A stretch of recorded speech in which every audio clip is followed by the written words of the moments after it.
Have you ever sent what felt like a perfectly clear email and gotten back a thread full of confusing, conflicting interpretations and questions that you thought you already answered the first time around in the email? You were trying to be efficient, but instead you created a mess. And you feel like it's not your fault. Well, if this sounds familiar, this episode is for you.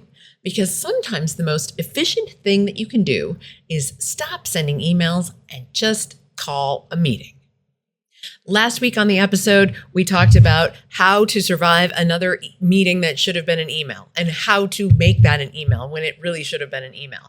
And in this episode, we are flipping the script on that, and we're looking at when do you actually call a meeting because email isn't sufficient.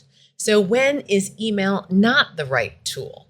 So again, last episode, we talked about the meeting that didn't need to happen, the meeting that should have been an email. And we talked about a couple of different types of meetings that should just get canceled altogether because they're no longer useful. But then we also talked about the CYA meeting, the cover your ass meeting, which is when somebody is worried or fearful that they're going to take the fall or take the blame for something. And so they feel like, let's just get a bunch of people together and have a meeting and then I'll be okay. So it's a meeting that kind of covers or protects. Again, we talked about how nobody's ever really formally taught meeting facilitation skills unless you take a class like one of the ones that I teach, where I actually teach how to run an effective meeting. Now, this episode is not necessarily how to run an effective meeting, but it's how to know if you should have a meeting instead of just sending an email about the subject. Okay, so if you missed that last episode, I want you to go back and listen to episode 273. You can listen to it. This is episode 274. You can listen to it before, after, doesn't really matter, but it's a companion episode to this. And I've also recorded a number of episodes on running more effective meetings. And so we're linking those up in the show notes. You can find the show notes for this episode at janelanderson.com/274 for episode 274. All right, back to why we're talking about this. Here's where it gets interesting. In a world where everyone is trying to have fewer meetings, because again, meetings have increased more than 70% since pre-pandemic. Okay, so we have a lot of meetings. People are in back-to-back meetings all day. And we know that we don't want to spend so much time in meetings. And so some folks have started to default to emailing everything. So fewer meetings, absolutely, that sounds good. But when email becomes a default tool for complex communication of, issues that are potentially sensitive issues where people might have strong feelings, or they might be things that are contested where somebody might give some pushback to something, then you end up with a very different kind of basically dysfunction, one that's quieter, slower, and harder to see and harder to read, and certainly harder to fix. Now, don't get me wrong, email is a brilliant tool for the right job, but it's terrible at building shared understanding. It flattens any sort of nuance that might need to be there in an issue in order to understand the nuance that you're trying to give the issue if you are the one who would be initiating the meeting or, in the past, writing the email, but also the nuance of the people who are on the receiving end. Because when we're in real time with people and we can read their facial expressions and their verbal utterances and their body language, all of those things, it really helps us interpret how the message is being landed. And if we need to do any subtle shifts or course corrections or provide more detail or maybe an example or three. So email cannot course correct in real time in the same way that a meeting or a one-on-one conversation can when somebody reads something the wrong way. So when a topic involves complexity, potential for disagreement, ambiguity or uncertainty in the minds of the people who are receiving that information, then email isn't going to cut it. It's not going to resolve anything. In fact, it's going to do the opposite, and it's going to amplify the disagreement, the complexity, the ambiguity. So instead of it solving for X, it is going to multiply by X. Okay, so every reply adds a new layer of interpretation, especially when there's multiple people hitting reply all, and then it's like some concerns that somebody else had. You didn't even have those concerns, but now that you see their reply, all of a sudden those concerns are yours as well. And if they don't immediately get resolved, they may be hanging out for you, causing anxiety and consternation and so forth. Whereas if you were in a face-to-face meeting and somebody asked that question, you might be thinking to yourself, oh, good question. I wish I had asked that. That's a good question. Let me lean in for the answer. And it gets resolved immediately. And you're like, oh, okay, yeah, that sounded alarming, but really the answer was pretty straightforward. Okay, so By the time you're 15 replies deep on an email, nobody remembers what the original question was, and the team is more polarized than when you even started, and it's just frustrating for everybody. And that's not a meeting problem. That's an email problem. And the solution is knowing when to close the draft email and open up the calendar and write a meeting agenda instead. Okay, so my overall philosophy on meetings is this: meet to create meaning. And if you've already listened to episode 273, you heard me talk about that. Meetings do an excellent job at creating meaning between people because we're right there in real time and we can shape the understanding of the situation with back and forth and questions and answers, and even just with the subtle cues that we're imbuing a message with our facial expressions, our tone of voice, and so on. So when meaning needs to be built together in real time with real reactions and the ability to adjust on the fly, that is when you need a meeting. So no meeting for the sake of meeting. That is not helpful for anybody. A meeting works because the work of the meeting requires it. So again, run the meaning-making test. And this time, and if you don't know what I'm talking about with the meaning-making test, you're going to want to go listen to episode 273. But this time, I want you to be asking, does the situation require real-time interaction to be handled well? If the answer is yes, well, you might recognize one of these criteria being present. You're solving a complex problem. Again, the more the complexity goes up, the more social cues you need to support the interaction. Okay, so if you're solving a complex problem, then yes, you probably want a meeting. Do you need to make a difficult decision that you are not unilaterally making, but you are making it in conjunction with other people? If the answer to that is yes, then yes, you need a meeting with people in the space together. If you have ever tried to make a complex decision on email, you know what I'm talking about. It's like 47 replies and people are missing each other left, right, and center. It's just not useful. Okay, so if you need to make a difficult decision, we want people in the room, whether that's the virtual room or the co-located room, where they're sharing ideas around that difficult decision. So we hear each other's voices and see the facial expressions and all the things in order to shape the decision together. If you're working through disagreement, then you absolutely need to be one-on-one if it's just you and one other person, or a small group collectively in a meeting format if you are working through that disagreement. Because if you've ever either been on the receiving end of an email or started typing an email that says, that's not what I meant, just stop yourself right there and call a meeting. Or, if it's just you and one other person, pick up the phone or hop into a Zoom call or a Teams call with them if they're not co-located. Or, if they are co-located, just get up and walk over to their desk and talk to them about it. If this is an issue where you need to explore some trade-offs, well, if we do this, then this is at stake. And then if we do this, well, then these other things are at stake. And so if you've got that, again, going back to that complexity, but if you've got a bunch of different trade-offs that you need to explore, how significant is this trade-off versus this trade-off, then by all means, that makes sense to do in a meeting format instead of via email. And if you're just generating ideas, if you want input on something where you want like rapid fire and you want the energy of the room to feed the ideas. In the last episode where I said, if it's a meeting that should have been an email, if you just want straight up input where you don't necessarily want the energy of people bouncing ideas off of each other, then by all means, that could be an email where people are sending you input. But if you're generating ideas and you really do want it to be generative and creative and that brainstorming type feel to it, you're going to want to get people together in the same room at the same time. If you're trying to build some sort of consensus or commitment around something, again, it makes sense to have people in real time together, hearing each other's voices. And if you're the one who's trying to build commitment, you can hear that lack of commitment or the lack of trust come through even very subtly in the tone of voice people use. So you're going to be listening for those things.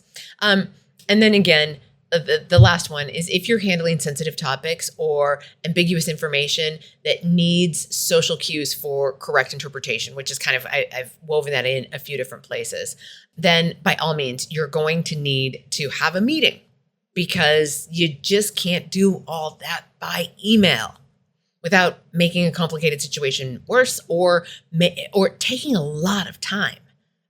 Whereas just getting 8 people together in a room for sometimes it's even only like 15 minutes for you to make a decision together or share an announcement of some ambiguous information or something that would cause uncertainty in people's minds. It doesn't have to be a half an hour meeting or even an hour meeting. It can just be 15 minutes where you share the information, do a little Q&A, and call it a day. Okay. So notice what all of the things have in common that I just was discussing, the list of things that should be a meeting instead of an email. They all require a shared understanding that gets built in real time.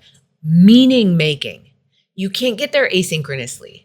The back and forth, the nuance, the ability to say, wait, no, that's not quite what I meant. Let's look at it from this angle. Or let me give you an example. Okay, that's not optional. That's the work. And that work can't happen effectively in email. Again, going back to this idea of meeting hygiene, which I mentioned in the last episode, meeting hygiene is the idea that we're putting some effort and some intentionality into our meetings to make sure that they are clean and crisp and efficient and effective. And again, that takes some thinking and some planning, but it also takes that discernment of, is email sufficient as a delivery mechanism for this information, or do we need to come together in real time and have this as a meeting?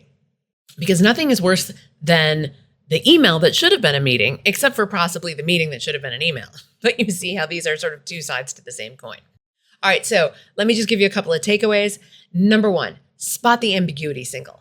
If your email draft contains more than 2 phrases that are like, well, it depends, or those moments where you're like, if this, then this, or if that, then this, okay, then the complexity has gotten away from you, and that needs to be handled in a meeting. Again, whether that's a virtual meeting or a face-to-face meeting or a hybrid meeting.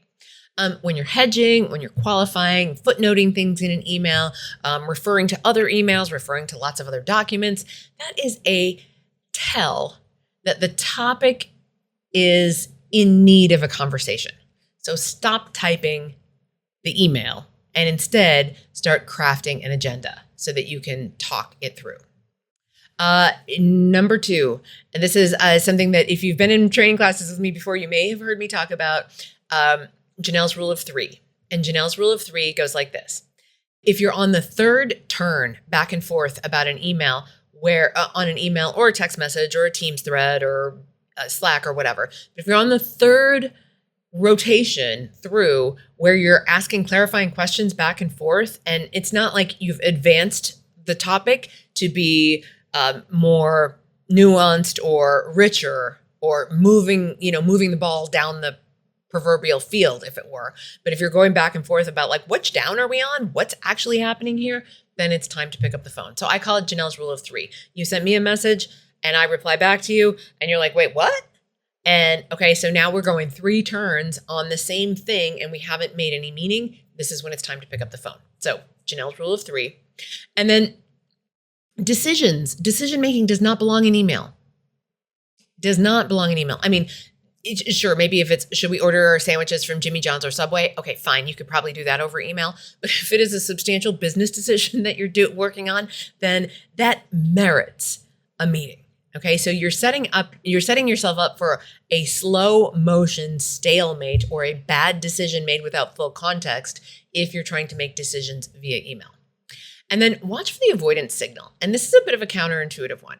If you're drafting an email because you're not sure how someone's going to react, that is probably not a good reason to send the email. That's a signal that you might need a meeting. The discomfort that you're trying to avoid by sending an email is exactly the discomfort that an actual meeting is designed to handle. And then number 5, the social cue test. So some topics need that tone of voice, facial expression, and real-time adjustment in order for them to land correctly. So that could be sensitive feedback, that could be organizational changes, a client is upset, anything that touches somebody's identity, emotions, or a sense of fairness. And these topics, they need a room. They need a conference room. They need a Teams room. They need a Zoom room, at minimum a video call. Putting them in email isn't efficient. It is passing on the risk to the reader's interpretation. And we all know that people will read email with a different tone of voice to it than you had intended. I think if we could put a voice to people's, this would be a funny reel or a funny YouTube video is like the manager sends the email and then each of the people who receive the email read it in their own tone of voice or the tone of voice that they think that the person sending the email intended. That would be funny because I bet you none of them would be anywhere near each other. All right, so let's get to your call of action. This is where you get to put it to work. This is the segment in the podcast we call Put It to Work because I'm going to give you your homework. I used to be a college professor, and so I get to give homework. All right, so this week, before you hit send on a long, complicated email, I want you to run that meaning-making test. Are you trying to build shared understanding? Are you working through something complex or something that might be contested by other people or there might be some disagreement around? Are you asking for a real decision? If yes on any of those, close your draft and open your calendar instead and start drafting a meeting invitation with a short agenda. Meeting hygiene is, and this goes for anybody in the organization. So you don't have to be somebody who routinely, either manages the work of others, supervises the work of others, or leads meetings. If you are an individual contributor and you are writing a long, complex email, it might not be a meeting with a half a dozen people. It might just be a meeting with you and your boss or you and your coworker who are working together through something. So this call to action, this put it to work, this goes for anybody in the organization who is writing a long, complex email that really should be at minimum, a conversation, if not a meeting amongst a number of people. Okay, so meeting hygiene isn't just about having fewer meetings. It's about having the right meetings and getting the right things accomplished and the right things across the finish line, the right agenda items across the finish line in the meetings. So when you get that right, email gets shorter, meetings get shorter and fewer in frequency, and your team actually moves faster. That's working conversations. That's conversations that actually work.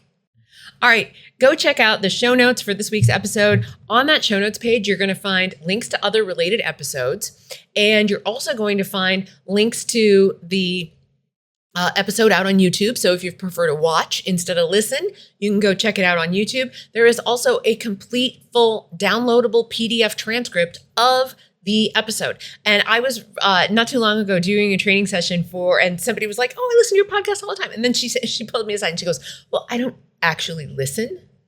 And I was like, "What do you mean you don't actually listen, but you claim to listen?" And she said, "Every Monday," because the episodes always come out on Monday. She said, "Every Monday, I read the episode while I'm eating my lunch." And she explained that she works in the office and there's people around her all around the place, so she's not like playing it out loud. And she said, I just don't love listening. I'm more of a visual learner, and so I like to read things. And so she reads the transcript every Monday at lunch. So the full transcript is there as a downloadable PDF. It's also there in a scrolling window. So lots of ways for you to consume this content.